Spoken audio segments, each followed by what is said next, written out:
दरवाजा। यह शब्द उस विशाल काय लगे पत्थर के सामने बहुत छोटा लग रहा था। वह सिर्फ एक दरवाजा नहीं था, वह एक पहेली थी, पत्थर में उकेरी हुई, समय में जमी हुई। उसके जटिल गोलाकार पैटर्न किसी ताले की तरह नहीं, बल्कि किसी दूसरे लोक के नक्शे की तरह लग रहे थे। और पूरा अभियान दल उस नक्शे के सामने खड़ा था, उसे पढ़ने में असमर्थ। अंगरक्षकों के सरदार ने उस खगोलीय ताले को छुआ, उसकी उंगलियां उन महीन मिटती हुई रेखाओं पर फिरी। यह तो सदियों पुराना लगता है, उसने अविश्वास से कहा। इसे कोई कैसे खोल सकता है? सेना अमात्य शूरसेन ने अपनी गहरी गूंजती हुई आवाज में कहा। शायद साधारण चाबियों से नहीं, सेनानायक। उसकी नजरें अनिका पर थीं, और उनमें अब एक ऐसी उत्सुकता थी जो सम्मान की सीमा को छू रही थी। शायद इसे खोलने के लिए एक अलग तरह की चाबी की जरूरत है। क्यों ज्ञानी? अनिका ने उस दबाव को महसूस किया, शूरसेन की उम्मीद का दबाव, अंगरक्षकों के संदेह का दबाव, और सबसे बढ़कर अपने ही बुने हुए झूठ का दबाव। आप सही कहते हैं, सेना अमात्य। अनिका ने अपनी आवाज को एक शांत रहस्यमयी गहराई दी। यह ताला लोहे या इस्पात से नहीं, बल्कि समय और नक्षत्रों से बना है। इसकी चाबी किसी धातु के टुकड़े में नहीं, बल्कि आकाश में छिपी है। उसने अपना हाथ उठाया और आकाश की ओर इशारा किया, जहां सूरज अब धीरे धीरे पश्चिम की ओर झुक रहा था। यह दरवाजा तभी खुलेगा जब सही सितारा सही स्थान पर होगा, जब दिन और रात की ऊर्जा का संगम इस पत्थर के हृदय से होकर गुजरेगा। हमें इंतजार करना होगा, हमें गोधूली की प्रतीक्षा करनी होगी। ये एक सिद्ध बहाना था, एक ऐसी दिव्य व्यवस्था जिसे कोई चुनौती नहीं दे सकता था। इसने उसे सबसे कीमती चीज दे दी, समय। सोचने का समय, योजना बनाने का समय। अंगरक्षकों के सरदार ने अनिच्छा से सिर हिला दिया। वे यहां इंतजार करेंगे। जैसे जैसे दोपहर ढलने लगी, वह बंजर मैदान एक अजीब खामोश रंगमंच में बदल गया। अंगरक्षकों ने एक घेरा बनाकर पहरा देना शुरू कर दिया। शूरसेन अपने घोड़े के पास खड़ा था, उसकी आंखें लगातार उस पत्थर और अनिका के बीच घूम रही थीं। अनिका एक चट्टान पर बैठ गई, अपनी आंखें बंद करके ध्यान का अभिनय करते हुए। लेकिन उसके दिमाग के भीतर एक बिल्कुल अलग तरह का तूफान चल रहा था। गोधूली उसके भीतर की 21वीं सदी की हताश आवाज चीख रही थी। मैंने उन्हें गोधूली का समय दिया है। क्यों? क्योंकि यह नाटकीय लगता है। मेरे पास कोई कारण नहीं है, मेरे पास कोई योजना नहीं है। अगर मेरे पास सिर्फ एक साधारण स्टार गेजिंग ऐप होता तो मैं ग्रहों की सही स्थिति की गणना कर सकती थी। मैं उन्हें एक सटीक समय और कोण बता सकती थी। मैं उन्हें खगोल विज्ञान से चकित कर सकती थी। लेकिन नहीं, मुझे एक साधु की तरह बैठकर ऊर्जा के संगम को महसूस करने का नाटक करना है। मैं एक ऐसे युग में जी रही हूं जहां मेरे ज्ञान का कोई मूल्य नहीं, सिर्फ मेरे अभिनय की कीमत है। यह बेबसी, यह तकनीकी विकलांगता उसे अंदर से खोखला कर रही थी। उसकी आंखें अब भी बंद थीं, लेकिन उसे अपने पास किसी के आने की आहट महसूस हुई। ये शूरसेन था। तुम्हारी दृष्टि तुम्हें जो भी दिखा रही है, ज्ञानी। शूरसेन ने बहुत ही धीमी, लगभग फुसफुसाती हुई आवाज में कहा। उम्मीद है वह हमें हमारी मंजिल तक ले जाएगी। विंध्य पर्वत के सरदार ज्यादा इंतजार नहीं करेंगे। उनका धैर्य उस डूबते हुए सूरज की तरह ही समाप्त हो रहा है। ये एक अनुस्मारक था, एक धमकी थी। अग्निवेश को ढूंढो, वरना सब खत्म हो जाएगा। धैर्य ही सबसे बड़ा अस्त्र है, सेना अमात्य। अनिका ने अपनी आंखें खोले बिना उत्तर दिया। जो फल समय से पहले तोड़ा जाए वह हमेशा कड़वा होता है। मुझे पता है कि हम पर क्या दांव पर लगा है। मुझे सोचने का समय दो। शूरसेन कुछ देर और खड़ा रहा, फिर खामोशी से वापस अपनी जगह पर चला गया। समय रेत की तरफ फिसलता रहा। आकाश का रंग नारंगी और बैंगनी होने लगा। गोधूली का समय आ गया था। अनिका उठी, हर नजर उस पर थी। उसने धीरे धीरे उस रहस्यमयी यंत्र को निकाला जिसे उरोबोरस ने धातु की आत्मा कहा था। यह ऊर्जा केंद्रक है, उसने जोर से घोषणा की, ताकि हर कोई सुन सके। यह आकाश की ऊर्जा को ग्रहण करेगा और उसे इस ताले के हृदय में केंद्रित करेगा। यह हमारी चाबी है। यह झूठ इतना आत्मविश्वास से बोला गया था कि वह लगभग सच लगने लगा था। उसने उस यंत्र को बड़ी सावधानी से उस खगोलीय ताले के ठीक केंद्र में बने एक छोटे से खांचे में रख दिया। वह सिद्ध रूप से फिट हो गया, जैसे वे दोनों एक दूसरे के लिए ही बने हों। अब अंतिम चरण था। उसे उस यंत्र को सक्रिय करना था। उसे उस होलोग्राफिक चाबी को फिर से प्रकट करना था। लेकिन कैसे? पिछली बार उसने गलती से उस क्रिस्टल को छू लिया था। क्या वह हर बार ऐसे ही काम करता था? उसने अपने दोनों हाथ उस यंत्र के ऊपर रखे, अपनी आंखें बंद की और एक गहरा धीमा मंत्र जैसा कुछ बुदबुदाना शुरू कर दिया। वह असल में कोई मंत्र नहीं पढ़ रही थी।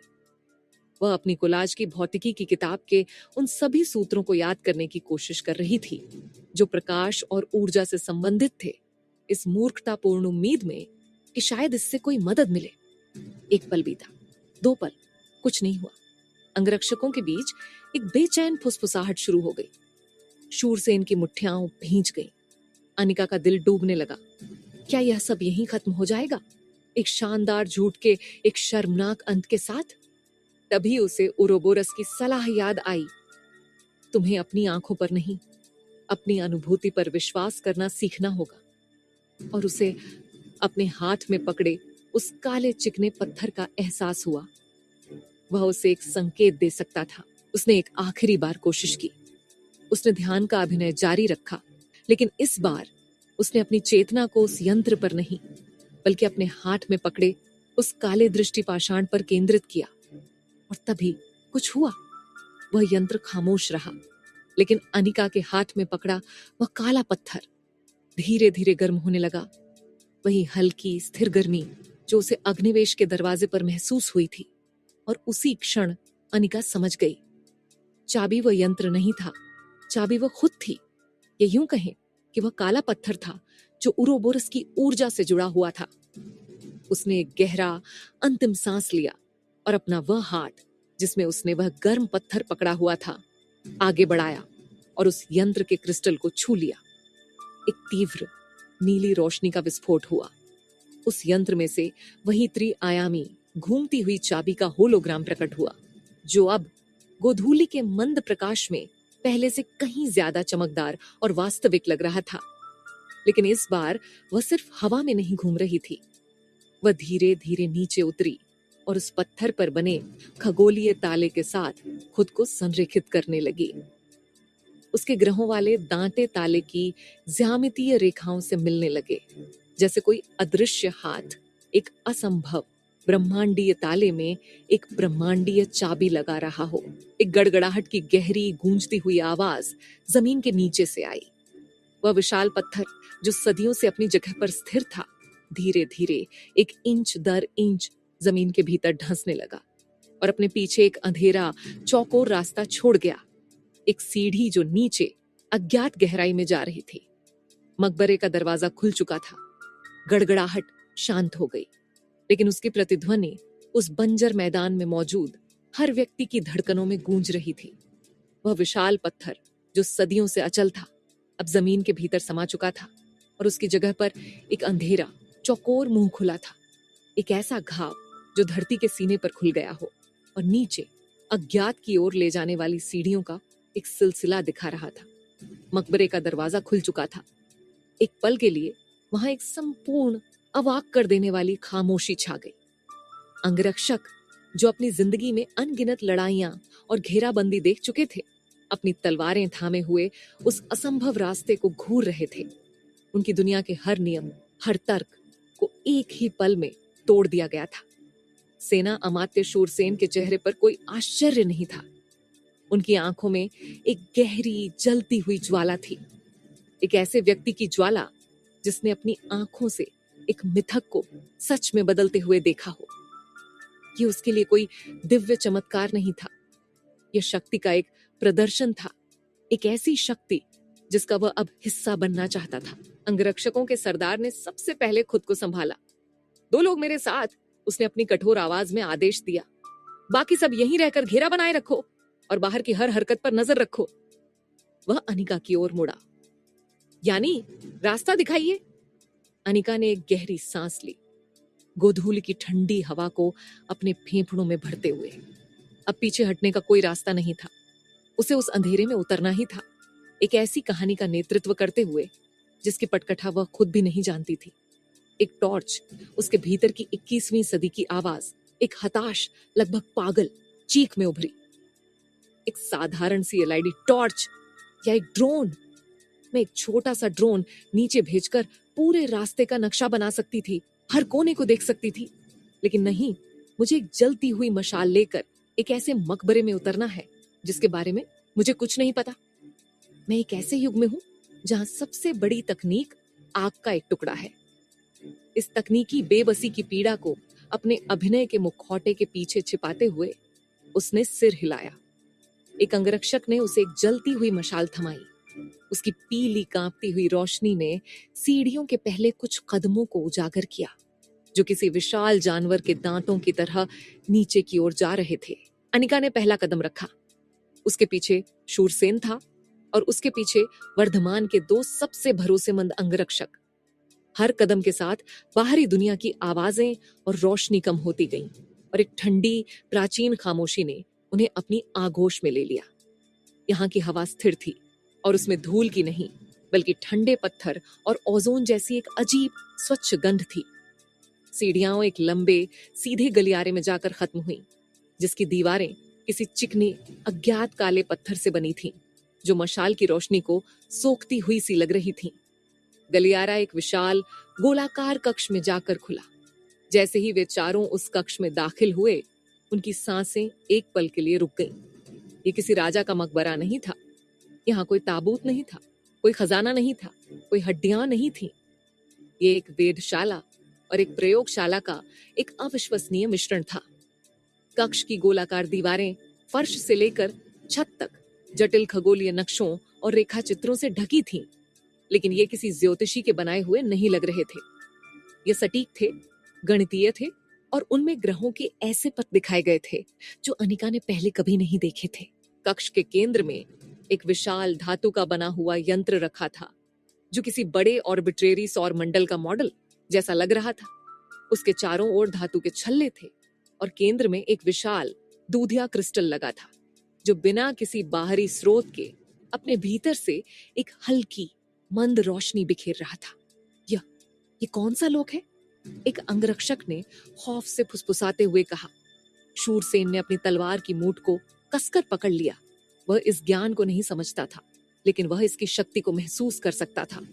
ये किसी राज्य को जीतने से कहीं ज्यादा बड़ी चीज थी। ये ब्रह्मांड को समझने की एक कोशिश थी। अनिका धीरे धीरे आगे बढ़ी। उसकी आंखें हर विवरण को पी रही थीं। उसे दीवारों पर बने कुछ प्रतीक दिखे। वे किसी भाषा के अक्षर नहीं थे। वे रासायनिक यौगिकों के संरचनात्मक सूत्र जैसे लग रहे थे, जिन्हें उसने अपनी कोलाज की किताबों में देखा था। ये एक ऐसी भाषा थी जिसे इस कमरे में उसके सिवा और कोई नहीं पढ़ सकता था, और उसे पहली बार एक गहरा रोमांचकारी एहसास हुआ। वह अकेली नहीं थी।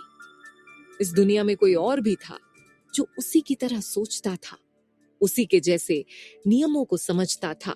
सावधान! दूसरे अंगरक्षक की आवाज ने खामोशी को तोड़ा।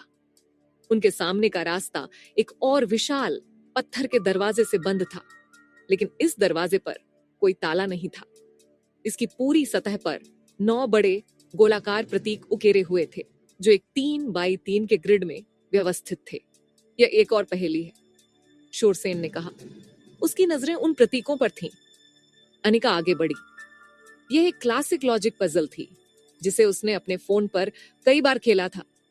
आपको दरवाजा खोलने के लिए प्रतीकों को एक सही क्रम में दबाना था, लेकिन क्रम क्या था? उसने उन 9 प्रतीकों को ध्यान से देखा। वे सब अलग अलग ज्यामितीय आकृतियां थीं। एक त्रिभुज, एक वर्ग, एक वृत्त आदि। उसका दिमाग तेजी से काम करने लगा। कोई सुराग होना चाहिए। और फिर उसने उसे देखा। दरवाजे के ठीक ऊपर, धूल और समय की परतों के नीचे, एक बहुत ही हल्की सी नक्काशी थी। यह एक हाथ का चित्र था, जिसमें सिर्फ 3 उंगलियां उठी हुई थीं, और उन उंगलियों के नीचे एक और छोटा सा हाथ था, जिसमें 5 उंगलियां उठी हुई थीं, और उसके भी नीचे एक और हाथ था, जिसमें 8 उंगलियां उठी हुई थीं। 3, 5, 8। ये एक क्रम था, एक फिबोनाची अनुक्रम, जहां अगला नंबर पिछले 2 नंबरों का जोड़ होता है। 1, 1, 2, 3, 5, 8। उसने वापस उन 9 प्रतीकों को देखा। क्या उनमें से हर एक किसी संख्या का प्रतिनिधित्व कर रहा था? त्रिभुज की 3 भुजाएं, वर्ग की 4, पंचकोण की 5, षटकोण की 6। उसे पैटर्न मिल गया था। दरवाजा खोलने का क्रम था। वह प्रतीक जिसमें 3 भुजाएं थीं, फिर 5 भुजाओं वाला, फिर 8 भुजाओं वाला। हट जाओ, उसने अपनी आवाज में एक दिव्य आत्मविश्वास लाते हुए कहा। इस दरवाजे को बल से नहीं, ज्ञान से खोला जाएगा।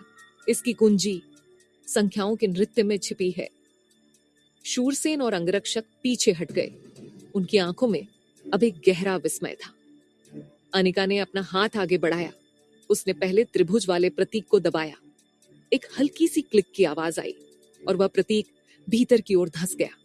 फिर उसने पंचकोण को दबाया, एक और क्लिक, और अंत में उसने अष्टकोण को दबाया। एक पल की खामोशी के बाद एक गहरी गड़गड़ाहट की आवाज आई और वह विशाल पत्थर का दरवाजा धीरे धीरे ऊपर की ओर उठने लगा। अंगरक्षकों की सांसें रुक गईं। शूरसेन की आंखें फैल गईं। इस जादू था, शुद्ध अकाट्य जादू। अनिका ने राहत की एक सांस ली ही थी कि दरवाजे के पूरी तरह खुलने पर उसके भीतर के दृश्य ने उसके खून को जमा दिया। यह कोई और कक्ष नहीं था। यह एक छोटा सा, लगभग खाली कमरा था और कमरे के केंद्र में एक साधारण सी लकड़ी की कुर्सी पर एक व्यक्ति बैठा था। ये वही शांत मुस्कान वाला, अधेड़ उम्र का अजनबी था जिसे अनिका ने परिषद के गलियारे में देखा था। वह वहां बैठा था जैसे वह बरसों से उन्हीं का इंतजार कर रहा हो। उसने अपनी आंखें उठाईं, जो इस भूमिगत अंधेरे में भी एक अजीब चमक से चमक रही थीं, और सीधे अनिका को देखा। मुझे उम्मीद थी कि तुम आओगी प्रतिध्वनि, उसने एक शांत सधी हुई आवाज में कहा, लेकिन मुझे यह उम्मीद नहीं थी कि तुम अपने साथ इतने मेहमान लेकर आओगी।